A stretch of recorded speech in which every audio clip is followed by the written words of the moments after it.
నిర్మాత, తమ సమాజ స్వప్నికుడు, భారతరత్న అవార్డు గ్రహీత అయినటువంటి డాక్టర్ బాబాసాహెబ్ అంబేద్కర్ గారి 134వ జయంతి వేడుకలకు వచ్చేసినటువంటి వేదికమైనటువంటి పెద్దలకు, అలాగే అక్కా చెల్లెళ్లకు, అన్నదమ్ములకు ప్రత్యేక కృతజ్ఞతలు తెలియజేస్తూ, డాక్టర్ బాబాసాహెబ్ అంబేద్కర్ గారు 1891 ఏప్రిల్ 14న మధ్యప్రదేశ్లోని మౌ అనే గ్రామంలో జన్మించి 6 సంవత్సరాల వయసులోనే తన తల్లిని కోల్పోయినటువంటి బాబాసాహెబ్ అంబేద్కర్ గారు దేశంలో జరుగుతున్నటువంటి అంటరానితనాన్ని నిషేధించాలి, ఈ అస్పృశ్యతను దేశం నుంచి తరిమి కొట్టాలని ఒకవైపు పోరాటం చేస్తూ, మరొక వైపు భారతదేశంలో ఉన్నటువంటి ప్రతి ఒక్క తల్లి, ప్రతి ఒక్క అక్క, ప్రతి ఒక్క చెల్లి ఆత్మ గౌరవంతో బ్రతకాలని భారతదేశంలో ఉన్నటువంటి చట్టసభైనటువంటి పార్లమెంట్ లో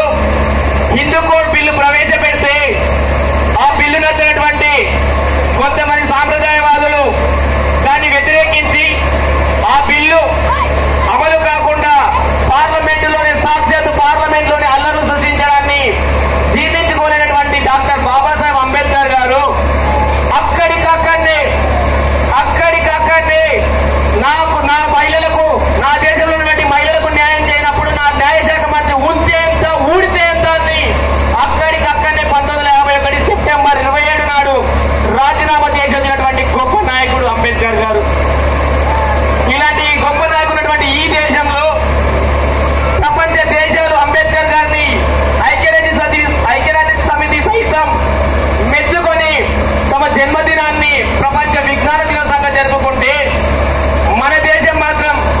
మన దేశంలో చట్టాలు తయారు చేసే చట్టసభలో మాత్రం డాక్టర్ బాబాసాహెబ్ అంబేద్కర్ గారిని అవహేళన చేస్తూ మాట్లాడుతున్నారు. ఈ రోజు భారతదేశంలో ఉన్నటువంటి ప్రజాస్వామ్యం అగ్రస్థానంలో నిలబడిందంటే డాక్టర్ బాబాసాహెబ్ అంబేద్కర్ గారు వేసినటువంటి పునాదులు కాదా అని అడుగుతున్నాను. ఈ గొప్ప వ్యక్తిని డాక్టర్ బాబాసాహెబ్ అంబేద్కర్ గారి యొక్క వ్యక్తిత్వాన్ని, ఆయన చేసినటువంటి సేవలను స్మరించుకుంటూ ఈ దేశంలో బాబాసాహెబ్ అంబేద్కర్ గారు ఎంత సేవ చేసినా ఈ దేశంలో ఆయనకు సరైన గౌరవం దక్కలేదు.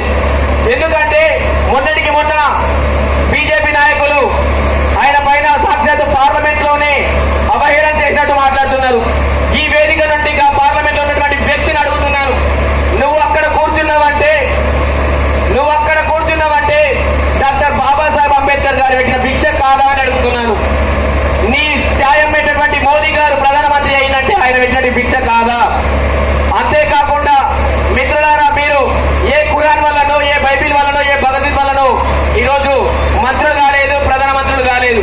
డాక్టర్ బాబాసాహెబ్ అంబేద్కర్ గారు రాసినటువంటి తమ కన్నీటి చుక్కలతో రాసినటువంటి రాజ్యాంగం ద్వారా మీరు అంబేద్కర్ ఈరోజు ప్రధానమంత్రులు ఉన్నత పదవులు అనుభవిస్తున్నారు. డాక్టర్ బాబాసాహెబ్ అంబేద్కర్ గారిని కొంతమంది వ్యక్తులు ఒక కుల నాయకుడిగా మాత్రమే చిత్రీకరిస్తున్నారు. 7 దశాబ్దాలుగా కుల నాయకుడిగా చిత్రించే ప్రయత్నం ఈ భారతదేశంలో జరుగుతుంది. దాన్ని తిప్పికొట్టే బాధ్యత మన పైన ఉంది. దాన్ని తిప్పికొడుతూ ఈ అఖండ భారతదేశ దశ నిర్దేశాన్ని చేసినటువంటి డాక్టర్ బాబాసాహెబ్ అంబేద్కర్ గారిని చెప్పి ప్రతి ఒక్క బాధ్యత మీ పైన ఉందని తెలియజేస్తూ ఈ అవకాశం ఇచ్చినటువంటి పెద్దలకు ధన్యవాదాలు తెలియజేస్తూ ముగిస్తున్నాను.